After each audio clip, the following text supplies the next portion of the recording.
इस दफा मैं घर गया ना, अम्मी को बोलूंगा मेरी शादी करा दो, कम से कम कपड़े तो धुले हुए मिलेंगे। कौन करेगा आपसे शादी? कौन करेगा मुझसे शादी? क्यों, मैं कोई मर्द नहीं हूँ? मेरे ठिकने कद पे मत जाओ, अंदर से पूरा हूँ। आपकी अम्मी को क्या फायदा होगा आपकी शादी कराकर? अम्मी को कपड़े धोने पड़ते हैं, बर्तन मांजने पड़ते हैं और घरेलू काम करने पड़ते हैं। उसकी इन कामों से तो जान छूटेगी। बोलना यार, अम्मी मान जाएगी। मुझे क्या पता मानेगी नहीं मानेगी। मैं तो फेल भाई के वलीमे में गया था ना, तो फेल भाई कहते हैं मेरी शादी हुई थी ना तो मैंने ऐसे ऐसे घूंघट उठाया था। ज्यादा ड्रामे नहीं कर, कपड़े दो। पता है कितना खर्चा आता है शादी में? शादी शादी लगाया हुआ है, कौन देगा आपको खर्चा? पैसे? हाँ बात सुन, हमारे मोहल्ले की गली गली में जो लूसी कुत्ते घूमते हैं ना, उनको एक कंटेनर में बंद करके चाइना को भेज देंगे। पता है कितने पैसे मिलते हैं? फी कुत्ता 1000 रुपये, यानी 100 कुत्ते 1 लाख रुपए। क्या ख्याल है भाई? तोबा तोबा, कहाँ से आते हैं आपके दिमाग में ऐसे आइडियाज? मुझे अंकल बस्साम ने कहा था ना, जल्दी मौलवी बन जा, लोग दाढ़ी टोपी का लिहाज करके रिश्ता दे देंगे। मैंने भी कहीं पढ़ा था, अल्लाह गंजे को नाखून ना दे। अगर अल्लाह ताला आपको तवील कद और डोल शोल जैसा जिस्म देते तो चार शादियां हो जाती भाई, मजे।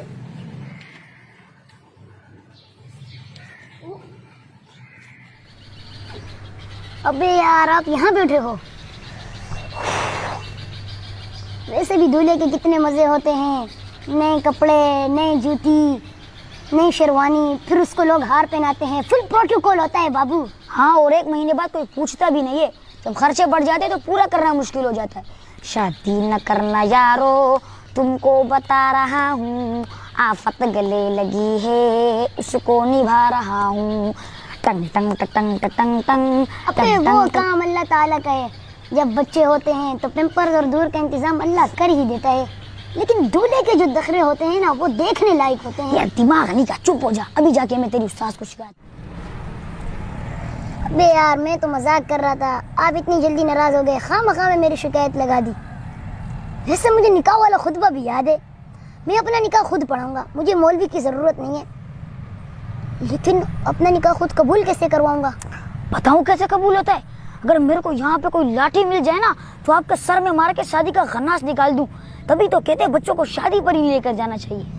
इधर आ, मैं बच्चा नहीं हूँ, सब समझता हूँ। मेरी शादी में लड्डू के डब्बे, छुआरे, जलेबियाँ, कमाल है यार। ऐसा लगता है एक ही दिन में इज्जत, दौलत, शोहरत और जन्नत वाले मजे मिल जाते हैं भाई।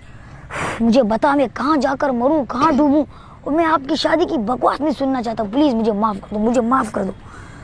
अबे यार, मैं तो मजाक कर रहा था, ये भाई तो सच में गुस्सा होके चले गए।